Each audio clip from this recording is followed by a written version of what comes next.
Hey everyone. Welcome to the NY Patriot Show. On this episode, I am very excited and very happy to have this returning guest. He's been on the NY Patriot Show and he's been on the Occult Rejects. I have had him on before for Skinwalker Ranch, I think both times. And I do, and I've said this before, I do think that if you go check out his stuff, not knocking the show, but I do think he has some really amazing footage to check out on the history. History got me fucked up from the things we're Hey, talking there about. too, man. I'm Yeah, on the yeah, I'm on yeah. the History Channel now too. So yeah, go to History Channel, look up Beyond Skinwalker Episode 2, Beyond Skinwalker Ranch. It's at Mount Wilson Ranch. But yeah, they let me film all the behind the scenes over on my YouTube channel, Carl Crusher. Yeah. Yes, definitely. And his link is in the bottom. And like I said before, he has some amazing stuff. There is some stuff on there that I was just like, yo, I wish this made it on like TV. So definitely, if you're into the paranormal, high strangeness, Skinwalker Ranch, go check out his channel. Like I said before, in my opinion, there's some stuff on there that was better than what they showed on TV. He definitely did his work, and he's got a ton of toys and equipment that really makes things interesting. So, enough about gassing his head up. Carl the Crusher. Like again, I couldn't be happier to have you on and have a discussion. Let everybody know who you are that may not know who you are. Yeah, I'm my real name is Carl Andresen. I use the Carl Crusher handle because no one can spell my real last name or remember how to spell it or say it right or Right. anything. So it's also kind of like, a pro wrestler like Dwayne the Rock Johnson. It's like super easy to remember, Carl Crusher. And that Yeah. was my superhero persona when I was a kid, drawing comic books of myself and things. And so I just thought, what the heck, I'll go with it. But yeah, I've been doing YouTube and being like a documentary filmmaker. Started out as a vlogger clear back in 2009. And it just turned into, over the last several years, I went through a divorce and decided I was really going to do what I was passionate about and explore these places that I was surrounded by from my whole childhood. Like Caleb Bench at Skinwalker Ranch, he grew up just up the road, like a half hour away from where I did. And we both grew up with stories about skinwalkers just as much as, when we would go out camping in the woods as kids around the campfire, it was just as much about Bigfoot and skinwalkers as anything else. It was all part of the conversation. So it was interesting that skinwalkers is more of a recent thing for the rest of the world. It seems like since the books have come out in the last few years or so. But Mm-hmm. I kind of grew up with this weird folklore and oral traditions around the campfire, and was always curious about it. So I decided that I was going to pursue it as a filmmaker, full time, working for myself, because I'm surrounded by it. There's ancient petroglyphs that go back, that are, some of them in Nevada are older than the pyramids of Egypt, and there's ancient petroglyphs all over, all the way to the Grand Canyon, all the way up to Skinwalker Ranch and beyond, all over the place. And I just became fascinated with it, going out and exploring these locations. And over time, what happened was, over the course of a few years, I think I've become probably the most heavily documented person that's gone out and actually filmed these sites and Oh yeah. photographed them and cataloged them and figured out where they all are, and how they all connect. And that's led to relationships with Native American tribes, and elders and people that are part of a heritage of a trade system and mapping system that goes back thousands of years, that now I'm helping work with, and also relationships with all the team up at Skinwalker Ranch directly, including Brandon Fugel himself, and working with archaeologists That's and wild. also. So now I'm working specifically at targeted locations like Mount Wilson Ranch that are directly connected to Skinwalker Ranch. I go work up and around Skinwalker Ranch and all the way into New Mexico, Arizona, all across Utah, Nevada, this whole area, trying to piece together all the mysteries of the unknown and see how it's connected, from the UFO phenomena to orbs, balls of light, paranormal phenomena, shadow figures, all the Yeah. way to like poltergeist type encounters and the hitchhiker effect that follows your home, and how to deal with that through your own personal means of meditation and working with your own mindfulness and consciousness work in order to understand it all and how to approach it. So that's the whole big spectrum of what I've been doing and how my whole life has developed, where my career, my passion, kind of my spiritual life, and my whole connection with reality are all kind of now doing all the same thing on the same path. And it's been quite a journey. Yeah, I mean, you do have like you even said before, you probably the most documented footage. I mean, you have tons and hours and hours and hours of stuff. I mean, it's funny you mentioned petroglyphs, and yesterday I was recording a show for the Occult Rejects, and my co-host went back to the episode that I had you on with, and actually pulled off the petroglyphs glyphs that you showed as like a symbolism for other things. They were trying to show how like maybe petroglyphs were trying to tell us this. It's funny, like where my co-host used your footage to pull petroglyphs off of. It's awesome. Yeah, I was looking, isn't that called the Crusher? Yeah. She's like, yeah, it was the show that he did with him. I was like, yo, that's great. I was like, somehow the footage made it into my stuff anyway.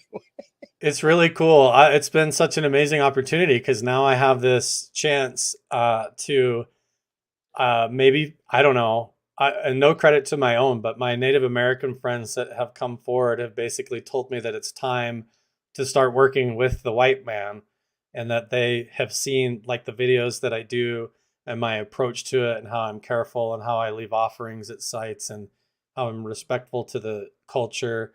I'm not afraid to be wrong. Like if I say something wrong and they correct me and they're like, that's not a skinwalker, that's a yebache or whatever. I don't get my feelings all hurt or offended by that. You Yeah, know, I know what you're I saying. want to know. I actually am on a, I want to know the truth, right? Or They've known about sometimes, skinwalkers for 100 years. You've known it for 2. You know everything, right? yeah. I mean, and you run into like parts of this that are, have to do with dark elements of the history and slave trading and things like that that are really hard to deal with. And so I have some difficult conversations along the way, but I think I've just developed this trust where, um, yeah, I've been able to validate what I'm doing as I go. So instead of going out and just being some yoki white guy making guesses talking about ancient aliens in front of these petroglyphs, people might think that on the surface, and I still get criticized for that. Like people will come forward and be like, hey, you don't, what right do you have or whatever. But I'm telling you, everything that I'm saying right now and that I've been saying at least over the last year is things that I have been taught from my mentors. And those are archaeologists and Native Americans from all of the tribes up around in this region that have kind of taken me under their wing and are telling me what all of this is about. And so I'm very carefully, you know, I'll take like the ancient aliens topic in order to catch all those viewers to come and watch. So I might title a video like ancient alien artifacts discovered or something like that. And so everybody's like, holy crap. And they go watch. But by the time they get to the end of that 30 to 40-minute video, they've got a whole education about what these petroglyphs are really about and what they symbolized and meant at this really deep level to the Native Americans and the indigenous people for thousands of years. And they're not just some graffiti that some kids did a long time ago when they were bored, but they're part of this vast system that connects to ourselves and our consciousness, our connection with the universe and the stars. There's this whole modern movement where people talk about using meditation for manifestation and how Mhm. you manifest as a collective consciousness with reality, and think about how these indigenous people were doing that with their entire environment on a global scale, from their feet in the dirt to the wildlife around them to the stars in the sky at a level we can't even fathom. You're Like right. it's so profound to me that to call it just like graffiti or whatever and dismiss it is crazy. What I know from what I know now. So to me, I'm just kind of carefully helping people realize what this is all about and how it can affect them, because most people wake up in the morning and their alarm goes off, they're staring at their black mirror at their phone, pumping, you know, crap into their face, and then they go right to a job and they sit in a box or they do something that they hate all day, and they're pumped with these artificial signals and everything. And it's like we call it a vacation, and you have to schedule it all out to even go up and try to put your feet in the water and ground yourself, But these Native American people and indigenous people this was their way of life, and their connection to that and how it affects your consciousness and your abilities to do things. A lot of us are just blind and sleepwalking right now. And if we returned to that and got back in touch with nature and some of these lessons that have been lost, I think our whole evolution as a humanity would take a leap forward in a good way. You mentioned before, like, people couldn't even fathom that. And it's like, sometimes I'll even think I couldn't even fathom the fact of, like, if my iPhone just disappeared. But Yeah. if that was to happen, could we possibly get to where things are that we're like, I could never imagine getting there? Yeah. Could it be as simple as that phone or things like that? Like what you're saying, that this whole getting up, going to work, being put in the box, Yeah. is it all that actually keeps us from actually, achieving those things that we find impossible? Look at how like the Iceman Hoff, he's broken all these world records for being able to basically in his underwear jump into polar waters and swim to Antarctica and back or whatever. He's broken all these world records, and he started this whole revolution, this health movement where people are doing cold plunges for mental health therapy and for physical therapy. So they're taking these ice baths and every morning getting up and plunging for like 10, 20 minutes in these ice baths. And it totally resets your central nervous system, and you don't freeze to death and you don't die. And now people are realizing that physically you can go out and walk around in the snow and swim in the frozen lakes and things like that, and they're fine, and they can do it for hours and they're fine. And like all the people that died on the Titanic, if they would have known this, probably would have survived, right? They would have just gone into their meditation and breathing and waited for people on boats to come pick them up. Iceman Hoff probably would have enjoyed it floating out there by the iceberg, right?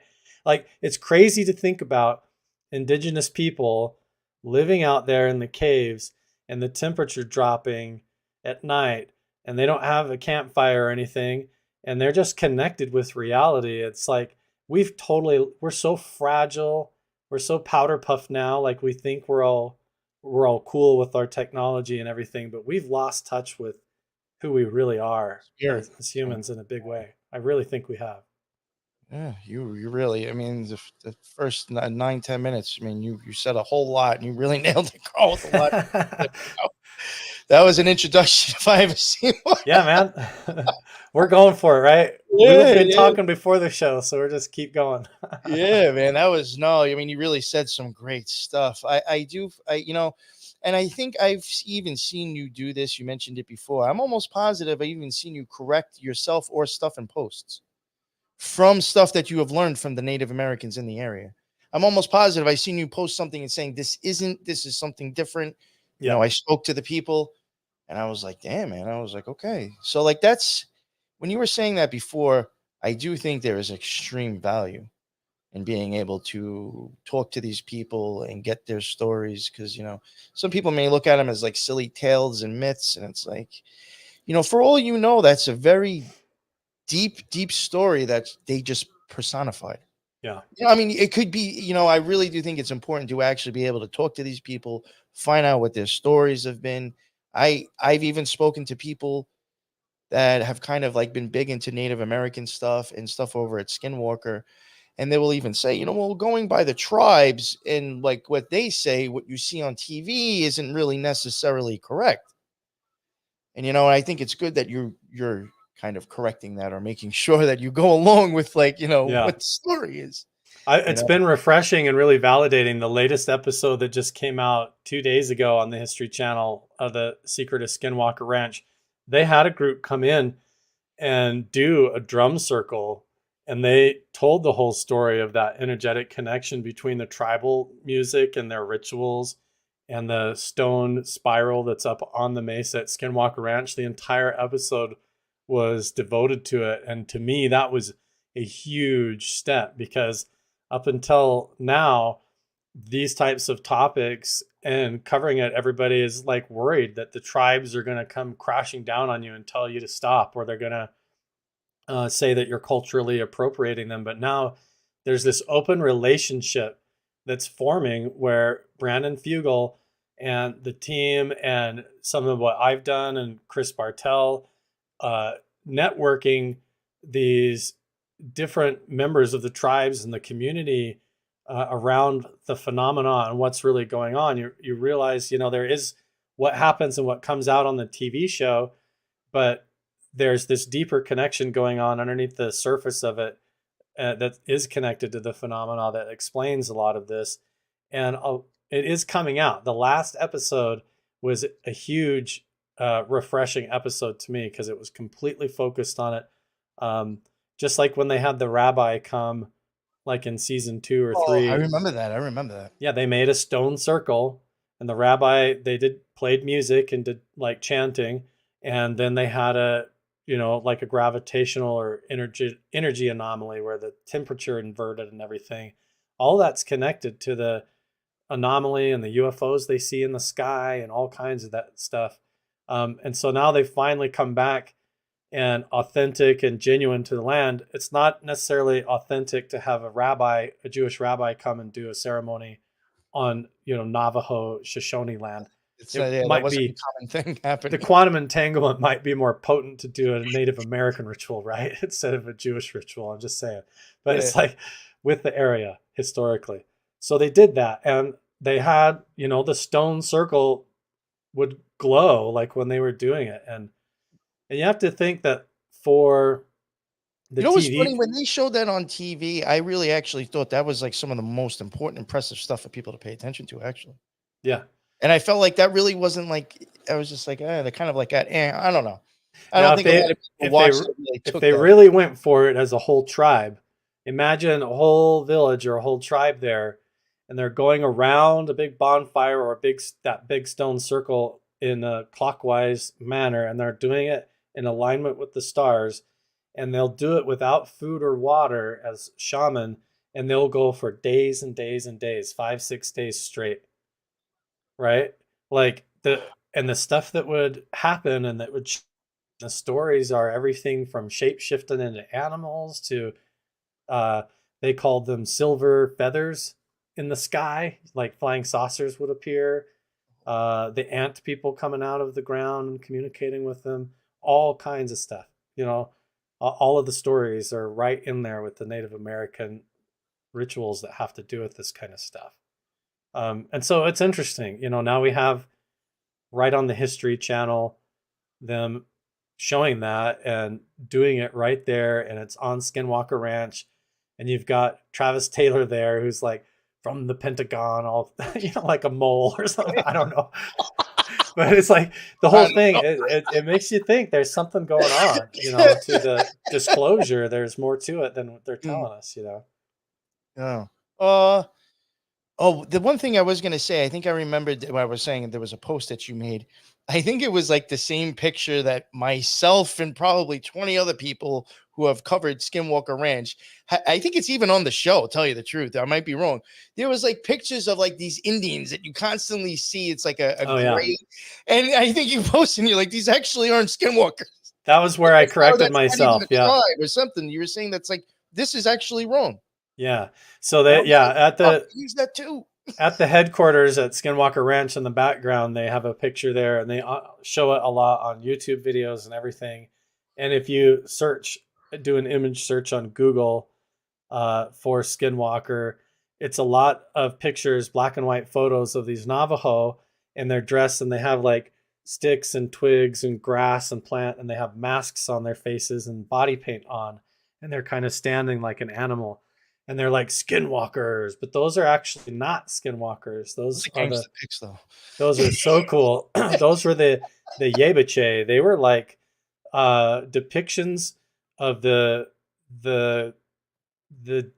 demiurges of Mother Nature itself. Like, so they represented the wind or the sky or the earth, and they were the embodiment of the gods. And so they would come out and do a celebration to be an embodiment of like Mother Nature, loving and dancing with the tribe. And it was always a positive thing, like a positive manifestation thing. But the whole idea of skinwalkers and shapeshifters and that, that also isn't always a bad thing either. Most of the stories that I've heard from Navajo friends of mine that have said they've seen their grandpa shapeshift and things, they're all like positive or kind of like cool stories where it's like they're out hunting and grandpa goes up the trail, basically changes into a falcon and flies up and sees where the herd of deer is and then comes back and then they go hunt and catch an animal or whatever. And so there's like cool stories like that. But the idea of it coming into being a curse, like there's this sort of uh, a heckler, a hitchhiker entity, that a guardian of the land that torments people and unravels their life almost like a curse upon the land. That all happened uh, in as a result of a guy named Rubidoux, and then the Brigham Young and the Mormon Church when they moved into Utah, and a whole wave, decades of human trafficking, child trafficking, and slave trading started going on. That went all the way from the Navajo in New Mexico all the way up into Salt Lake City and Utah and right around Skinwalker Ranch. So this idea that the Navajo put a curse upon the land up there, that's all true based around um, events that happened where kids were kidnapped down in New Mexico, watching their family getting murdered as they're dragged away on horses, that were taken up, that lived at Skinwalker Ranch and up the creek, that are buried right up at the head of the stream up there. And the stories of like the Navajo cursing that land because those kids were taken and stuff is all part of the story that's real. And a lot of people don't know that because they don't want to talk about the slave trading and all that stuff that happened, because it was a really ugly time in history when that was going on. But all of that was, yeah, when the white people and the Mormons moved in. I was raised Mormon and left that church, so I can talk about it. No, But no, I know. Yeah, yeah, yeah.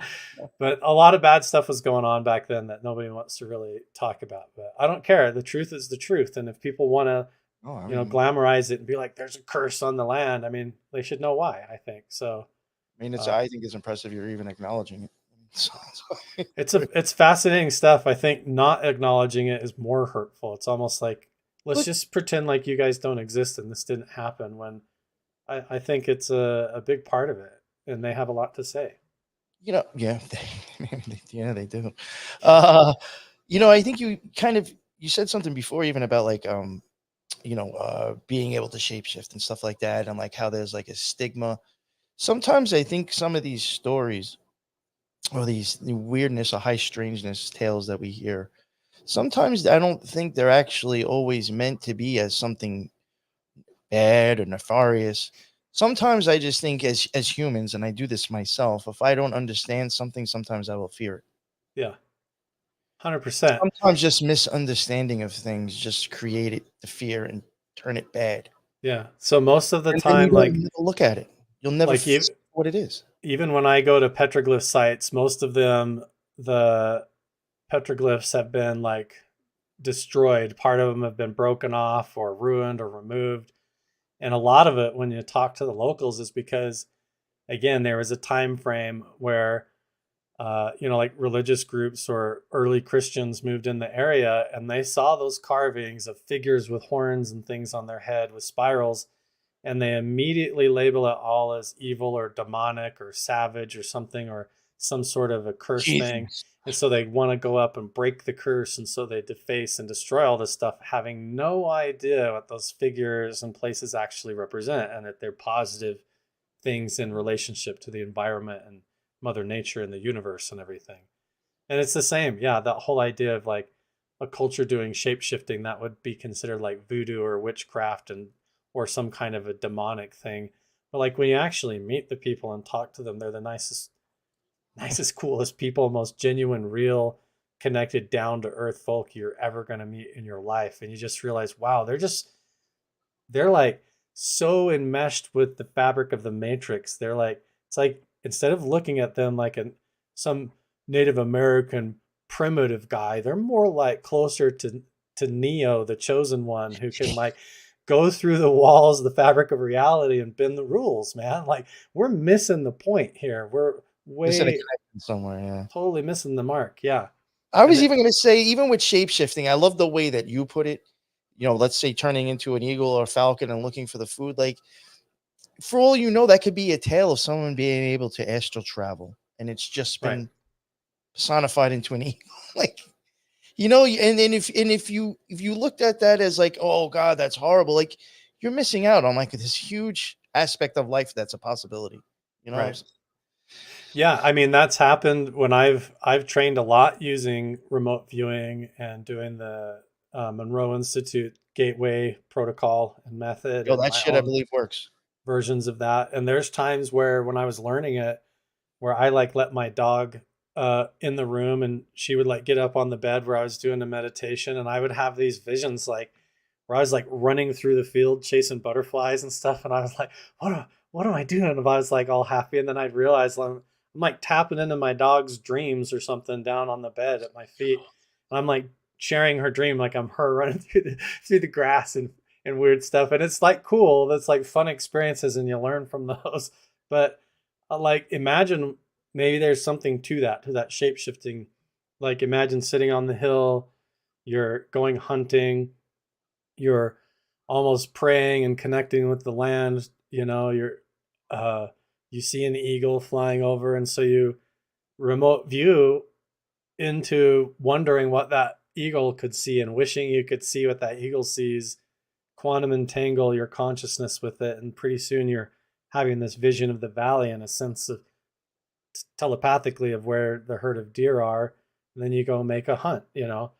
That's a lot of what we're doing up at Mount Wilson Ranch with the Native American friends of mine and with Jeff and all of that is trying to figure out all these ancient indigenous land markers and stones that are stacked up around and stone circles and artifacts everywhere, trying to figure out what they were doing there.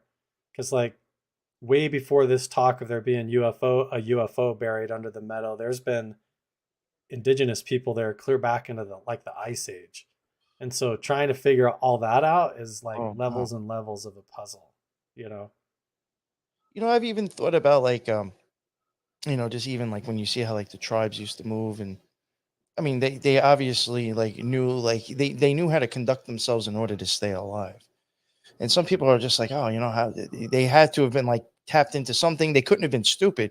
And like I have thought, like, I'm not trying to take this out there and make it seem like that maybe astral travel was something normal, but if you count that thought in, you could see how these people understood where to go and how to move around.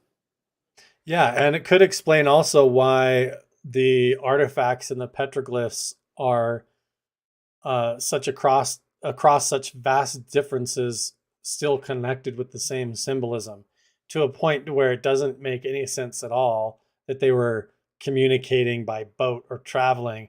They You would be like, how did they do this if they didn't have phones? Like, how is it that in Australia and South Africa and then in southern Utah you've got the same symbols, the same figures, and so you say, okay, well, they were looking up at the sky. And that's the number one thing everybody jumps to is they say, well, there's these plasma events and solar events and things happening in the sky that everyone was seeing. And so they were carving that on the wall. And that's fine. I understand that explains some of it. All of the sites have those alignments to the stars, to the North Star, to the Big Dipper, and they're all have to do with the different equinoxes and everything when the sun comes up. It's pretty complex how some of these locations were designed, almost to where when the light would come through the rocks, it makes almost like a laser pointer that tells a story across the art.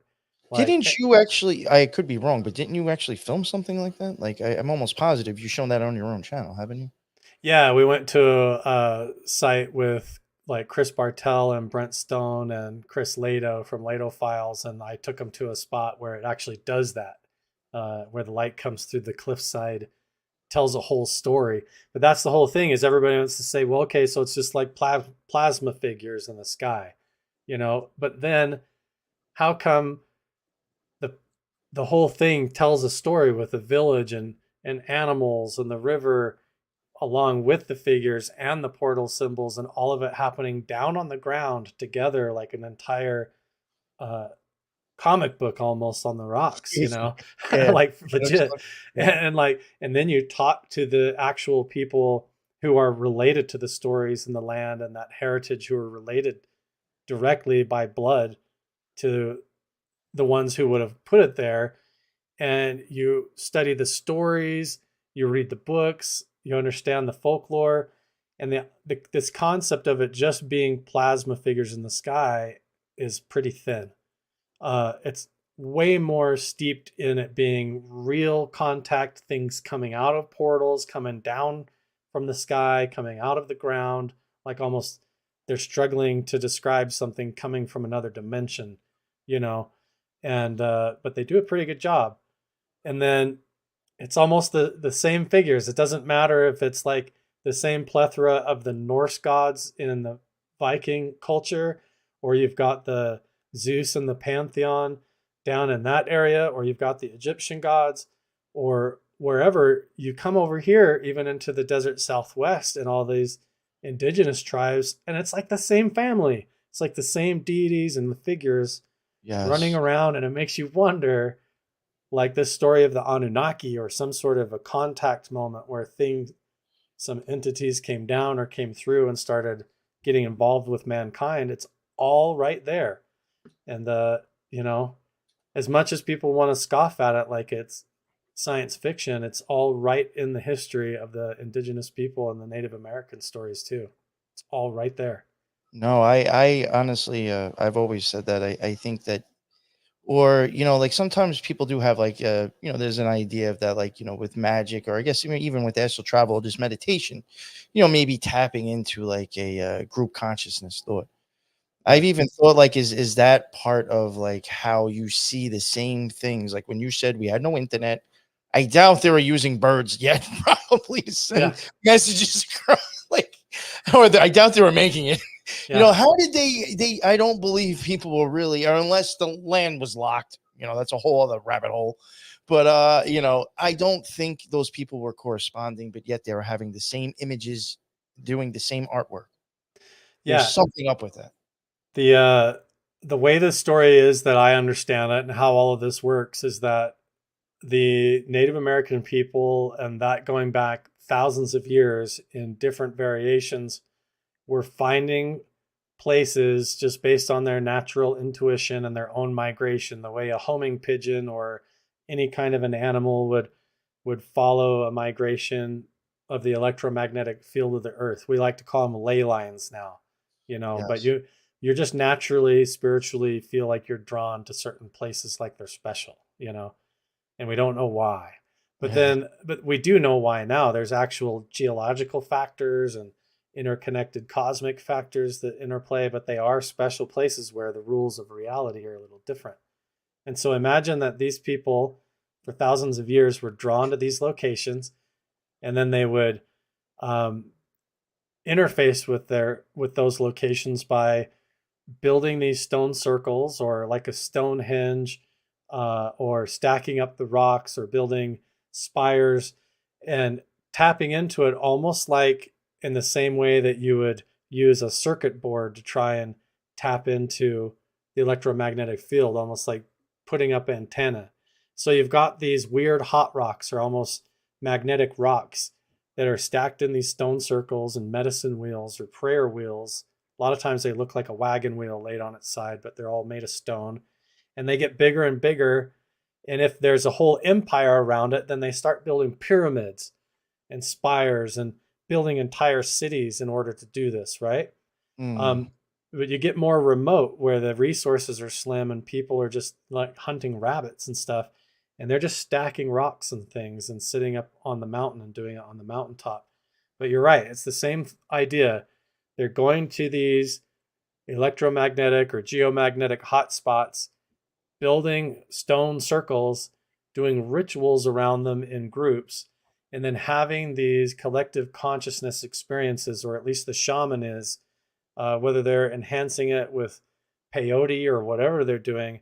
But it's like they're piercing the veil, basically, and able to communicate. Like, imagine the shaman at Mount Wilson is able to telepathically communicate and transfer and understand knowledge and wisdom all the way to Skinwalker Ranch, all the way down like a network, all the way down to Teotihuacan, or connect and get messages all the way from Montezuma's priests down in Mexico.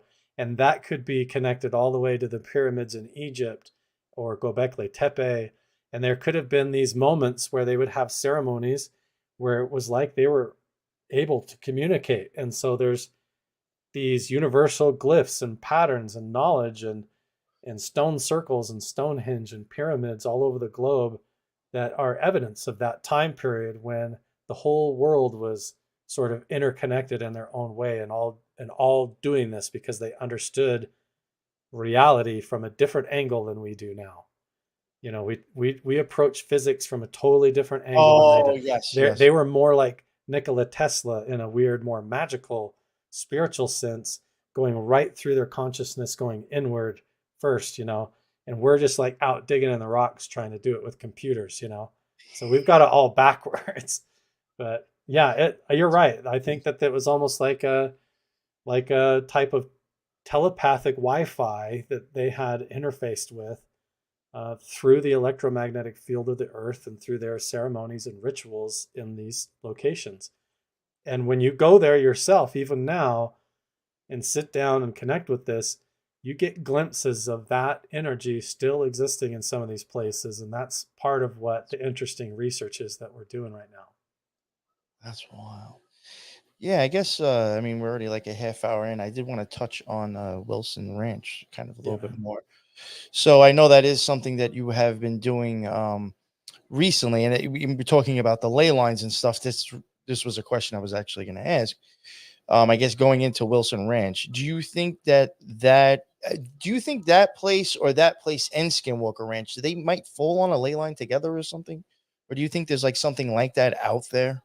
I know they do. In fact, Roger Colty of the Re-Indigenizing Minds Project that I'm working directly with, I have a call with him this afternoon.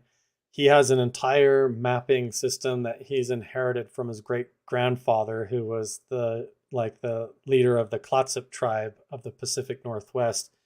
And all of these locations from Skinwalker Ranch to Mount Wilson Ranch are connected by an ancient lost trade route and migrational route that existed all the way down into Mexico and Montezuma's time and all that. And so it is an interconnected chain, and it falls right over the ley lines. And what's fascinating is when you go to these spots and you're like, okay, I'm going to go there. Where is the biggest hot spot of the ley line, and where does it converge, and where does all this point? And then you go, oh, that's right where Area 51 is. Oh, that's right where this other base is. Now, all of these, the main spots, or what we would call X points, where those ley lines cross, are all underground, secret, like Department of Energy military bases. And then all around that, you've got like Skinwalker Ranch is up there by Dugway Airfield, and you've got Mount Wilson Ranch is right by Area 51. And yeah, same That is, weird story right and on you the know, edge of it. and I wanted to ask if you think maybe this has anything to do with it too, because this is something that I noticed was a commonality. I didn't think much. It's so weird how like you can have like a conversation with somebody and like it matches. Like I was texting with somebody earlier, a listener, and mentioned that I was having you on, and I was talking to them about possibly covering a topic about like Elon Musk and like stuff, certain things, and they did mention that like he has a place in Texas, and like they were saying like how it's funny how like he's using a gas plant to actually power his electric plant, but that was besides the point. There is actually they were saying that the water level there, the water was very high because there's like underground rivers going through there. Yeah. And I have said myself, and because they were saying, like, I would not doubt that somehow these these big power places are somehow harnessing underground current of water, possibly as energy. And I was thinking, I know I've seen on, I'm pretty sure they showed it on Skinwalker Ranch over by, I think over by Wilson. I might be wrong about that. and Blind Frog Ranch. Haven't you all hit water underground? Yeah. Yeah, that's one of the whole connected things is it from the Uinta Basin all the way down into Nevada. The whole region used to be part of what was prehistorically called Bonneville Lake. I mean, it wasn't called that. That's what we call it now is Bonneville, Lake Bonneville, which it really wasn't a lake. It was a giant fjord or almost one of the bigger than the Great Lakes that covered the whole region. So the water level would have been clear up by Skinwalker Ranch. I mean, there's fossilized sea turtles in the mountains up above Skinwalker Ranch, and you can so imagine there was like a swelling. This is all part of, Graham Hancock has this whole theory that there was like a meteorite impact, right? But I really think it could have just been like as the ice caps melted and the glaciers melted, Lake Bonneville swelled rapidly, maybe one hot summer, and then it suddenly collapsed and this entire basin drained. Imagine like the back of the toilet flushing, right? Yeah. But imagine it being the size going across almost the entire state of Utah, the entire state of Nevada, half of Arizona, all the way down across and into the Gulf of Mexico or off of Gulf of California, and like connected all the way to the ocean. So you go hiking down around Area 51 out in the salt flats, and it's all seashells on the ground all over the place. You go up around Skinwalker Ranch and hike up on the mesa. There's fossilized coral in the rocks. And so you think, thousands of years ago, what the landscape was like and what that did to the underground systems there. And now all that water's gone. And at the bottom of those dry lake beds is all Area 51, Dugway Airfield. Right in the middle of these dry lake beds is all these military bases with underground installations, going down. They're using those cavern systems, or maybe it's like a giant geode under there, or power plant that they've tapped into or something. But it is fascinating. Yeah, I But wondered if running water helps add to something. Because, I mean, you always even hear, like, they'll say it on ghost shows. Oh, if you got running water against certain stone, you can get paranormal effects. So that's a thing we're testing up at Mount Wilson that we can do. One of the phenomena there is how the aquifer system works. So the spring runoff this year has been crazy. There was so much snow over the winter. All of that melts off of the mountain and comes down right into Craw Creek and right through the middle of Mount Wilson Ranch.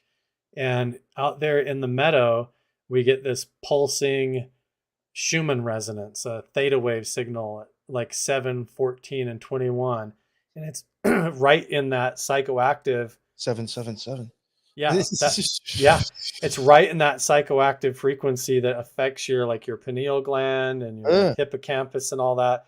So those abilities like remote viewing, telepathy, and all that, like if normally you might struggle at home, imagine you go sit at Mount Wilson, ground in the meadow out there, go meditate in the meadow. Suddenly your remote viewing goes from 50% accuracy up to like 80 or 90% accurate because you're tapped right into this pure theta wave, this pure Schumann resonance right out of the mountain.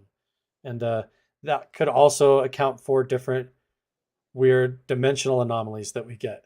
Like on the Beyond Skinwalker Ranch episode, when the History Channel came there to Mount Wilson, they had a professional drone team come and flew. I sent you drone footage then? Oh yeah, they were flying the drone over, and the GPS data got lost, and the drone was completely convinced that it was flying over Cuba and like it was flying into the Bermuda Triangle, even though it was above the mountain in Nevada, like flying over a mine entrance we were looking at. So, and that, so did they have to fly it back themselves manually because of that? It crashed. Oh, so the drone got lost, started swerving shit I worry around. about with mine. The GPS going. Dude, the drone thought it was flying over the ocean, over the Bermuda Triangle, and then it went right into the mountain and hit a tree. Yeah, it just came down and crashed. And it did that several times. So they took it back, repaired it, tried to fly it again, and it crashed almost every time they tried to fly it up there. Oh, that is bugged out. Yeah. So there's some weird anomalies. And then like, you hear stories about like missing 411 or like Stranger Things where there's like wrinkles in time or like the upside down or something. But I'm telling you, like Jeff and I have been hiking around Mount Wilson. And I've even got it on video, like right as it's happened, where we've been hiking up a trail and through a part of the forest that we've been walking through dozens of times over the last over the last year, even together. Jeff's been hiking around there with his family and kids for like 16 years, and we'll be hiking down this trail talking about stuff. And then there's just like a pair of boots, like 100-year-old boots sitting on the trail and two pair of pants laying off the trail, like that are just there on the trail. Yo, I swear that actually almost sounds like a missing 411 as well. It's like I can't remember what they call it. It's like an apport or like in paranormal something. It's where like something manifests out of thin air from the past to the future, or like some item is dropped like in front of you or something. Like you hear about it when people are doing seances, like something will appear on the table, like a hand or weird things like that. But this is like a pair of boots that you can pick up and a pair of pants and take back, and right on the trail where we've been down dozens of times that was never there before, we found airplane parts laying on the side of the hill that say they're made in Florida, and like, which is weird, close to Bermuda again. And we find, you know what I mean? It's like there's a glitch, dude. Like like everybody makes fun of Travis Taylor on the Skinwalker show because he's like, it's like a portal. There's a portal in there, and it sounds crazy like a portal. Oh no, I actually, you know what I mean? But when you experience it, it's like there's stuff from 100 years ago that just spits out on the ground. And see, like to me, though, like a portal, I would take that as what you're saying. It's almost like something in the Matrix can just spit shit out there for some reason. It's like it's like a Mandela, like the Mandela effect, where it's like reality rewrites itself like underneath you, and then you're like, what the hell? And you just have this kind of deja vu about it. It's like that, but it's happening. You're like in between two sticks of DDR RAM. Yeah. Right. Like Jeff will find they'll go down to clean the bedrooms and stuff down in the lower rooms and everything to get ready for guests to come. And out on the patio where Jeff's dad used to smoke cigarettes, they'll find like a pack of his cigarettes sitting there. And he's been gone a while. Like where, they'll just find like a pack of his old dirty cigarettes laying there. Or like I'll go in and close all the doors in the saloon and the diner and shut everything down. Everybody goes to bed, and you go back in the morning. All the doors are wide open, and there's a half a pot of coffee made. The grounds in the coffee pot are steaming, but the coffee's cold. Like nothing makes sense. Yo, that's like some Ghostbusters shit. Dude, there was last time I was up there, people are not going to believe this, but it's like last time I was up there, Jeff is like, so get a load of this. There was some people here the other day, and we're standing here in this saloon at the bar, and this old piece of paper just falls down out of the sky, like out of the air from the ceiling. Like it just falls down from the ceiling and lands on the floor. And so they're like, what the hell? And they go over and pick it up. And it's like a page out of an old phone book with all these names, the letter H. It's like torn off in half. And they're looking at it and everything. And so they're like, that's weird. Let's show it to Carl when Carl comes up here. So they set it aside, right? So then I go up there and take a look at it, and I pick it up, and the date right on the top is the exact same date. It's like, what is it? It was June 25th or no, June 15th. It was just like a week ago. I pick it up right at the top of the page of the phone book is June 15th.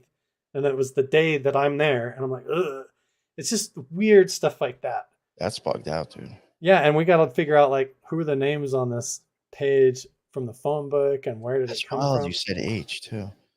I mean, not that it has anything to do with it, but I was well, immediately I'm like, is Howard Hughes' name on here? Because there's rumors of Howard Hughes coming up there and being involved. So I'm like looking for Howard Hughes' name, but it's torn off right before his name had been there. Funny. Oh man, that's wild. One thing I did want to mention, then I have a question. We're not probably going to get into Wilson Ranch, probably too much because it's me take up some time. But I'll let you try to plug some interesting things that you did at the end, so people have an idea of what to go look for. One thing I did want to say real quick, we were talking about the springs before, and it popped up in my head, and I just wanted to say it before I forgot. We were talking on the air prior, and I think I mentioned something about that. I have come across seeing that Utah was named after Ptah, and Ptah is the god of springs. Mhm. So we were talking kind of like, I mean, Yeah. maybe it's a hotbed of springs down there or something, or it used to be. Who knows? Very Yeah, weird. and there's so many weird similarities. Even the like Amaruka, there's like indigenous names for America way before white people got here, and a lot of the regions are very similar. And it gets strange too because you have certain tribes and types of language and story that are similar. Like Anasazi is very similar to Anunnaki, and the Yeah, yeah. legends are very similar to their deities and things. And so there's a lot of strange coincidences like that that are fascinating to me. That a lot of people dismiss them and they want to be like, oh, you're just talking like ancient aliens. But to me, I'm more curious and open minded, and I'm compelled by it, and I go right to the source and want to hear what they have to say, and then I go up and look for myself. You know what I find when I go to the petroglyph sites is, like, if you were to look online in your local area, petroglyphs or pictographs near me, ancient art, cave art near me, Oh, I should check and that out. and you look it up, you're going to see pictures of just like a carving of a goat and like a little stick figure of a guy. And it's going to say 3 mile hike, medium or whatever. So subconsciously, that's going to weed out like a majority of the people, like, there's nothing there, right? Not even worth it. It's like a crappy hike through the desert and you're just going to see some goats carved on the rock. Big deal. But when you actually go and you look yourself, it's not just goats. I'm telling you. It's like they almost do that to hide what's there. And I don't blame it, because people will love these places so much. They'll love them to death, and they'll deface them and ruin them. They'll try to touch Uh, them and connect with them, and they ruin them and rub them off and stuff. And so, it's part of trying to keep them secret. But when you actually go and look yourself, and especially if you stay overnight and you meditate, play music, try to fathom what they were doing there, and you actually respect it like you're in someone else's home and territory with dignity, like, you're going to have experiences. It will change you as a person if you go and explore these places and connect with them. It will. no, um, yeah, I definitely believe that. yeah. Then I did have a question, because my boy Mario from Symbolic Studies, he does tarot, and he has been covering a lot, like trying to make relationships with the sky and the North Star and stuff like that. Did you happen to come across any I guess any relationship with the native people, like talking about the northern sky, the North Star, or Ursa Major or Minor? Huge. Yeah. Yeah, it's in every culture. It goes back to focusing on the North Star, or what was like Polaris or Vega or whatever at the time period. And that's a whole part of like what we were talking about. At Mount Wilson, at Skinwalker Ranch, all around is a network of these stone circles that they would put on the ground, like a Stonehenge, and they would call them the like a wheel of time. And when you look at them, it looks like you put a circle with spokes coming off of it, almost like a wagon wheel. And what that represented was actually the Big Dipper moving in its rotation around the North Star. So the Big Dipper would was the chariot of the gods. Uh, it represented multiple symbols. It's hard to describe. So on the one hand, when you look up at the Big Dipper going around the North Star, it's like a chariot, like a horse-drawn chariot, and it's going around the vortex or the spiral of the navel of the universe or whatever up there. So they look up there and they see the chariot spiraling around. Now that's like a nice kind of like PG way of saying that the Big Dipper is really like a phallic symbol in ancient indigenous symbolism a lot of the time. So you've got the Dipper is the the huevos, and you got the handle of the dipper, right, Yeah, is the masculine, and hence it's the Big Dipper. circling around the divine feminine. So you've got like yin and yang. Okay. Now this is where it can get complex. Okay. When you look at yin and yang, the symbol of the balance of positive and negative, that symbolizes the masculine and the feminine, positive and negative, and all that. But it's also like you're looking right up the middle through a DNA strand. And it's also the same thing as looking up at the North Star into the cosmos and the rotation of the stars around the North Star. So the indigenous people would build structures, buildings, stone temples, um, stone circles, and they would line the spokes up and do their rituals in conjunction with the rotation around the North Star. And if they went clockwise or counterclockwise, and how fast they went, or whether they walked with a staggered step, like, or did different dances and different types of music, it was like you were connecting, almost like tuning a radio. You could turn invisible or time travel or gain different abilities or communicate with your ancestors, communicate with aliens or the gods or whatever. And those ceremonies were almost like tuning a giant ham radio or a radio signal to try and commune with other tribes and these other dimensions. And so it's a big complex system. Even over in Tibet, the Dalai Lama and their whole ceremonies and what they've been doing for thousands of years, the Kala Chakra mandala, there's a big mandala like the Mayan calendar that they make out of sand, and they weave it into tapestries, and it's a big wagon wheel, and it has depictions of chariots going around the North Star, and it is all like supposed to be a glyph that symbolizes like when you die, how you go through the cosmos and the astral plane to get into heaven and stuff, to get into Shambhala. And that's what they were doing. And they were doing it here in Utah, Nevada, New Mexico in their own way, the same way they were doing it in China and Tibet and in Egypt at the pyramids and all over the place. How they were all doing the same things, I don't know. That's part of the whole mystery that's awesome to me and why it's so cool. But I think we've totally lost touch with all this stuff. And we're so busy looking at our dumb phones and things. We have Yeah, no no, idea. I Yeah. definitely agree with you on that. Well, at least we do have some time left, so we can get actually back into Wilson Ranch. I just did want to ask that for my boy Mario. He was asking in the bottom, You bet. in the chat. So yeah, with Wilson Ranch, I don't even know where you want to start with that. I mean, I know you have had some pretty cool experience with seances. You found stuff there. I don't know what you want to talk about, but I mean, Maybe I'll just give people a rundown if they have no idea. So, there you go. most people know about Skinwalker Ranch, that it was heavily studied by the NIDS team and BASS team, which was Bob Bigelow, Colm Kelleher, Colonel Alexander, Hal Puthoff, Jacques Vallée, prominent members of the UFO community, and even official psychic spies, professional remote viewers for the military and the army that were at Skinwalker Ranch that helped start that place clear back then. And at the same time, most people didn't realize that they had a second location in Nevada called Mount Wilson Ranch. And Bigelow basically bought both properties within 2 weeks of each other. And then when he officially moved up to Skinwalker Ranch in Utah, they came out with press releases and sort of put all the attention there. And they sold Mount Wilson to my friend Jeff. Well, Jeff has been sitting on this whole mystery like, well, what were they doing here? Why did Bigelow own this piece of property? Why did they go from here to Skinwalker Ranch and so on and so on?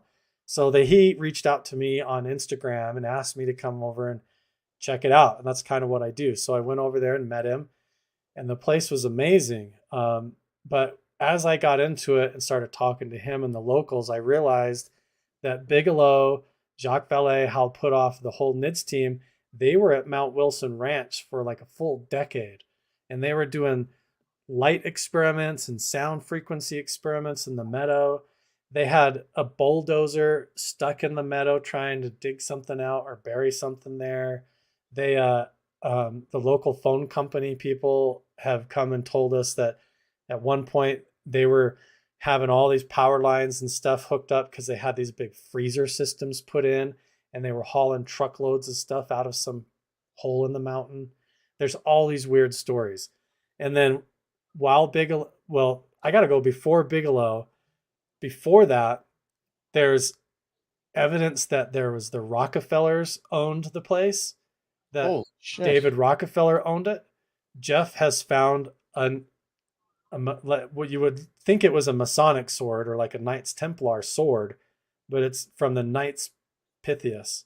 It's like a Masonic type group. And Dave Rockefeller, he was a Knights Pythias, that he was coming out of the lodge in Nevada. And so it could be his sword or someone from his lodge was up at Mount Wilson. And those esoteric groups like that, they loved places that had magic to them, these indigenous locations where they go do their rituals and stuff. Shortcut. Yeah, they're little occult ceremonies and stuff up in the mountains. And Mount Wilson was one of those spots. But back in the 1930s, the gold mining operations up there were going down into the mountain. And the story goes that right in the beginning of the 1930s, they were tunneling under Mount Wilson, and then they ran into something that scared them. So they ran into a chamber.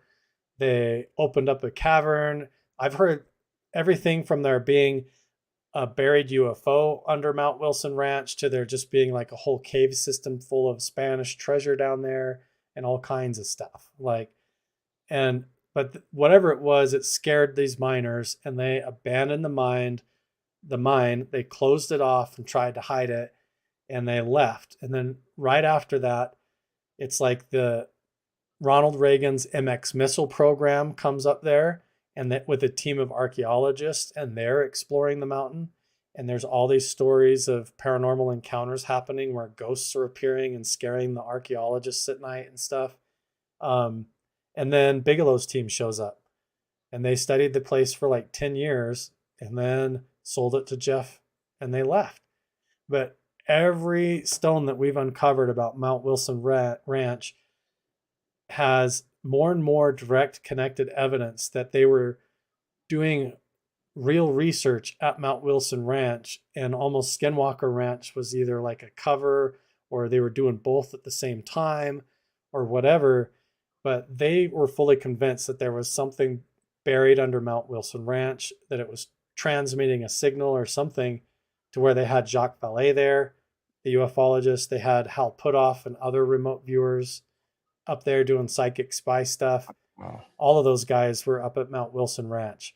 And we've had photos of them leaked to us from former members of the NIDS team that, got fired by Bigelow or whatever. And so they took pictures out of the files and sent them to me and stuff like that.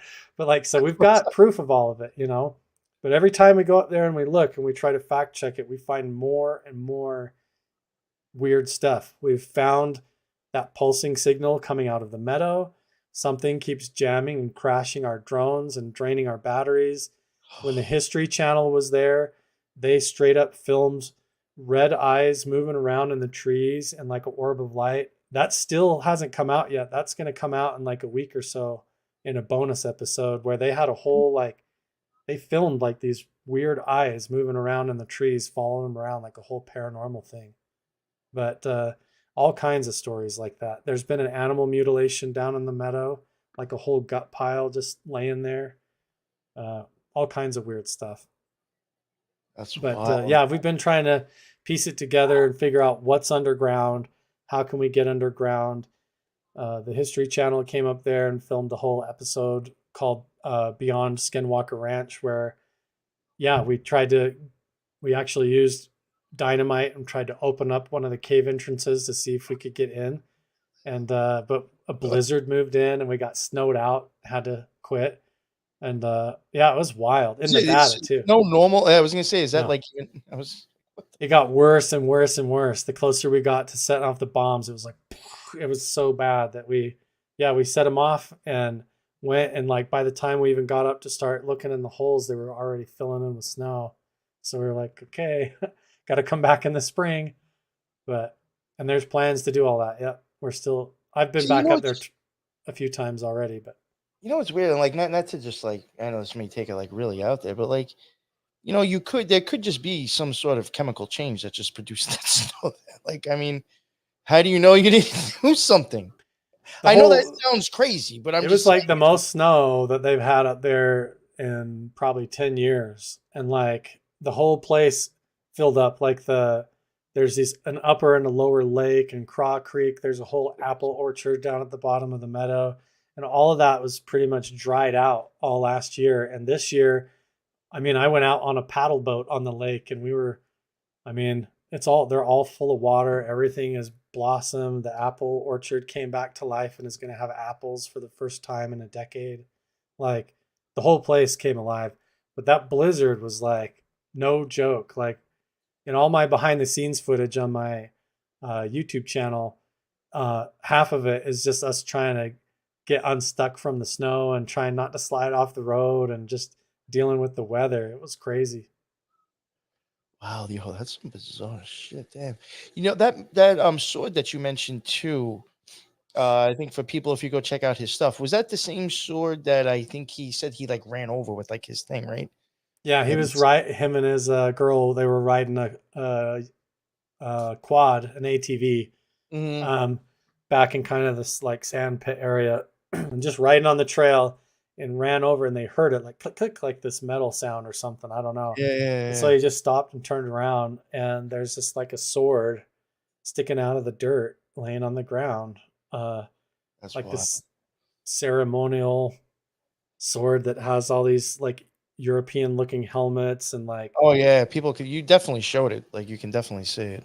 So Yeah, we've done a bunch of research on it. Yeah, we totally know where it came from. There was a lodge, a Knights Pythias lodge nearby, that would have maybe oh, correlated, but there should be a name actually written on the sword. And we have an archaeologist now. But some of this stuff, we filmed our one episode for the History Channel for Beyond Skinwalker, and now we're in negotiations and talking, working on putting everything together, because at Mount Wilson Ranch, there's, in my opinion, more going on there than at Curse of Oak Island and Skinwalker Ranch and Blind Frog and all those places combined. To me, when I went to Mount Wilson Ranch, it's been nonstop. I mean, just discoveries from ancient artifacts to cave entrances, abandoned mines, to having encounters with paranormal things nonstop up there. And it's a huge place. And we already filmed one episode there for the History Channel, and it blew their minds. They could have, done an entire season. And I think they all realized that. And that has been the ongoing conversation now. Is like, we're probably going to end up getting our own show on the History Channel or other big network just focused on it. But what's cool about Mount Wilson that's different than Skinwalker Ranch is that Jeff, as the owner, he's there and it's set up with motel rooms and hotel rooms, a whole saloon, a dining room, and all of that because of Bigelow and the archaeologists and Howard Hughes and all those guys up there. It's like all set up. And we've had big conversations about this where we don't want to close it down. We're not going to put guards at the gate. We're not going to have people there with security telling you to leave. We actually created a Patreon page where you can go to the Mount Wilson Ranch Patreon, and for like $40, you can get a day pass. So you can pull up to the gate, get on Patreon, and for $40, you can go in and check out the saloon, go walk out in the meadow, check out the whole place. And yeah. for like $150, you can get a room for the night. It's like a no brainer. And then, Yeah, I told you I was thinking I like, and I'm actually being legit. Like I may actually come down there with my equipment and film this place. yeah, I So I mean, was like, yo, I may really fucking come down there. you can That's why when do, you were talking about the drone getting fucked up, I'm like, oh, I don't know if I want to use it. you might have luck. Both times I've tried to fly my drone, it crashed me Well, twice I too. think we were from the same company. You have a Maverick, right? Or something Uh, like that. yeah, I I've think got the they're Mavic called Pro. Yeah. DJIs, right? Yeah. So I mean, the Yeah. GPS is probably the same. We're probably fucked. You You know? might be okay. I've had some good luck. You just got to think it through. If it starts to give you trouble, don't fight it. You just got Yeah, to just bring it come back. straight. When I'm like, oh, it'll be all right. That's usually when I'm wrong. It's not all right. Yeah. Yeah.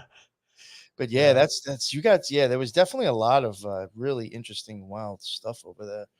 I mean, I had to have been to even get the History Channel Yeah. intrigued. It's a little bit harder sometimes for me and Jeff to be there to actually kind of give you like a whole experience and take you places personally and be up there. So they would have to like provide a room for me to go, and it has to be worth my time to drive over and everything. But there is options on there on the Patreon now too, to have me come for like a 2 night stay and get the whole thing, where you go to the shaman cave, go to the abandoned mines, do meditations down in the meadow, and then I come and do it. And all of it goes right back into the research, right back into basically Oh no, your making. equipment is expensive as shit, dude. Yeah, I mean, has not to trying to pump like, the septic tank and keep the lights on in the saloon and all that, and clean the rooms when people leave. So it's all just goes right back into that to keep the doors open.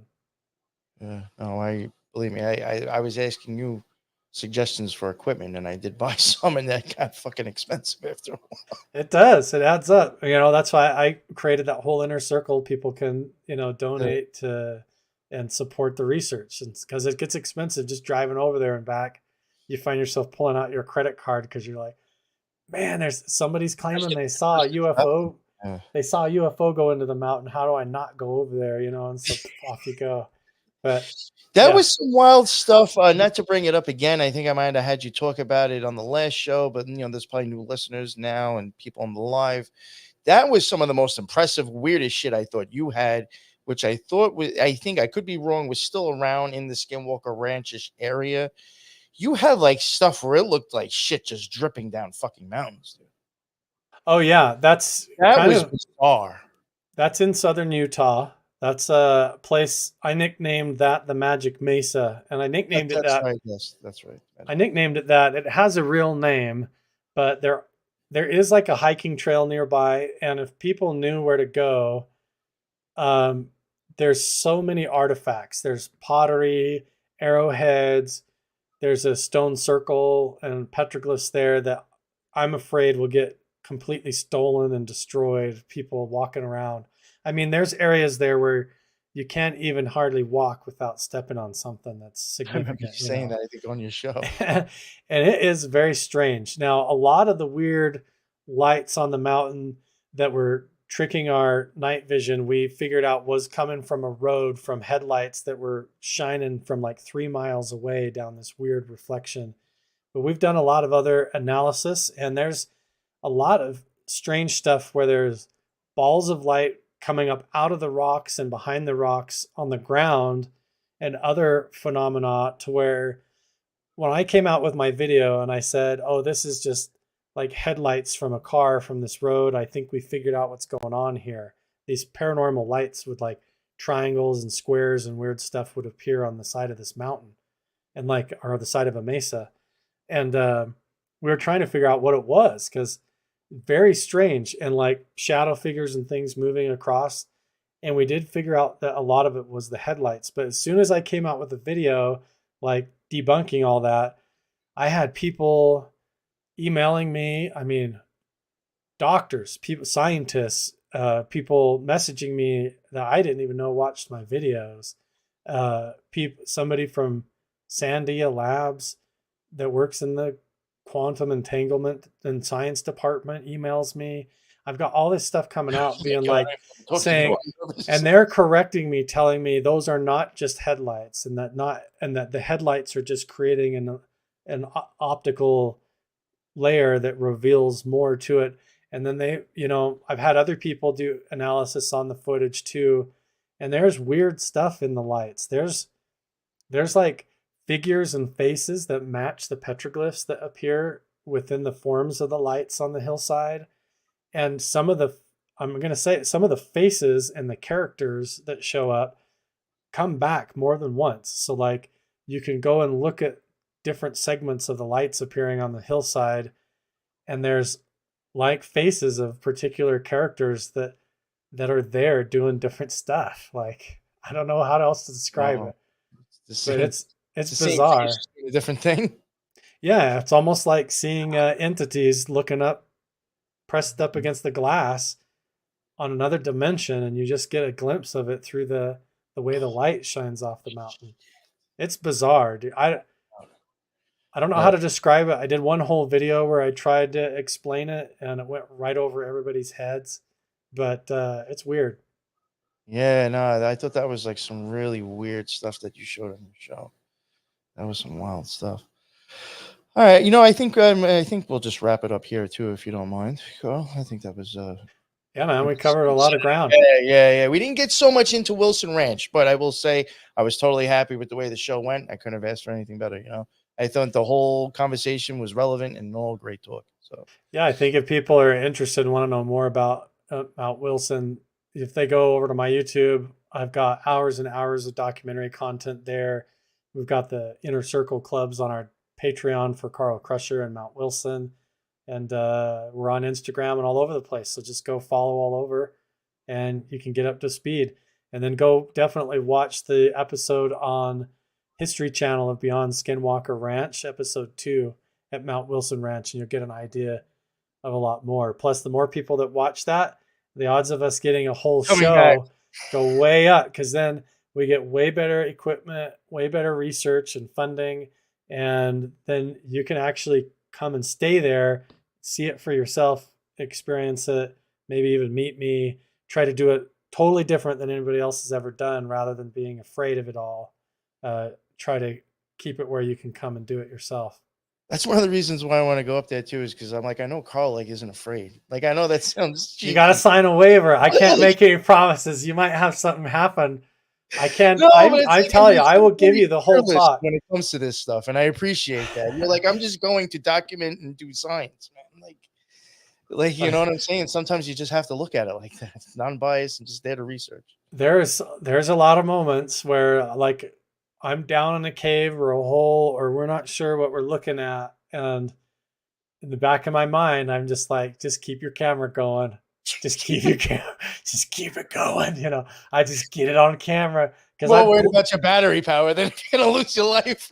I've blown it a few times where I've had some crazy experiences and seen things and left my camera in the car, and those moments have haunted me. I don't ever want to do that again. I kick myself so hard for the rest of my life. I didn't get that stuff on camera, like straight up Bigfoot encounters, like at night in the mountain, what you would call a Bigfoot encounter, just this big shadow thing come up through the trees. And my camera's in the damn car, instead of with me. It's so stuff like that you learn from quick, But definitely, for the listeners, definitely go check out his stuff. He has amazing work. I mean, he's all like boots on the ground.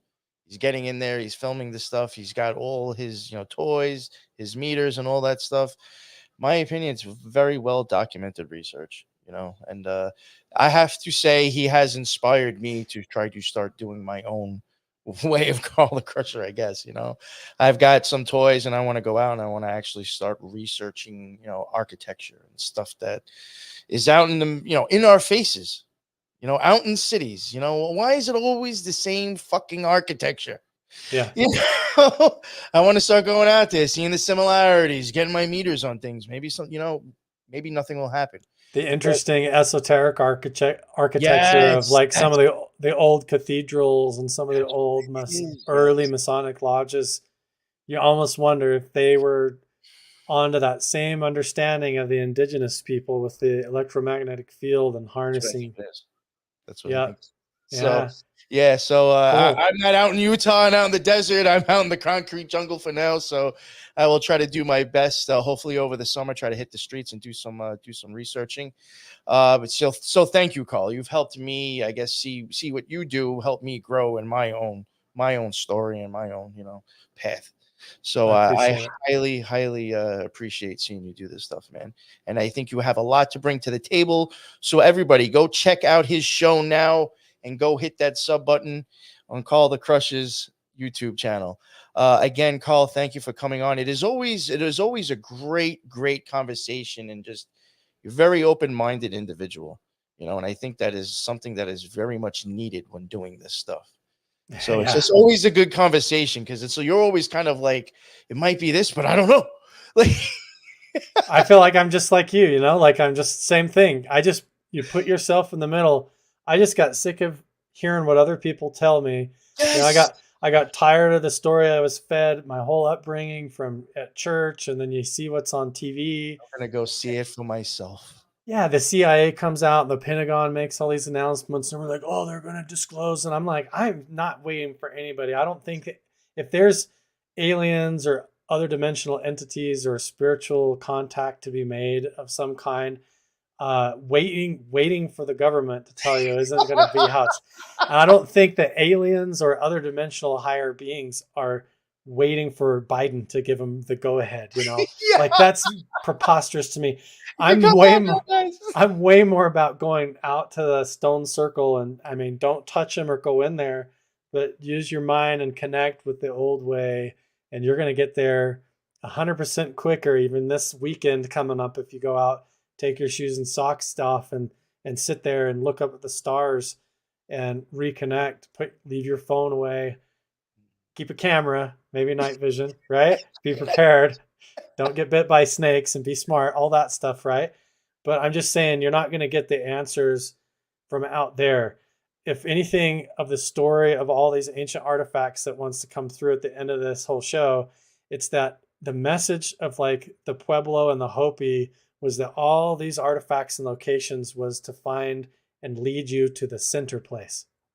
And the center place for them was physically like at Chaco Canyon, but it was also a journey to the center of your soul, a connection with you and that North Star and the cosmos and the whole fabric of the universe, and knowing who you are and the fabric of all that at the core. And you're not going to get that sitting around waiting for the Pentagon to tell you. You're not. It isn't going to come to you that way. You got to just go out and experience it. Very well said, Colin. I couldn't have. We'll just leave it there. Thank you very much, sir. Thank you for everybody who jumped in on the chat. Everybody, commenting and stuff. I appreciate it. That is why I go live. And until the next one, everybody be well. Later.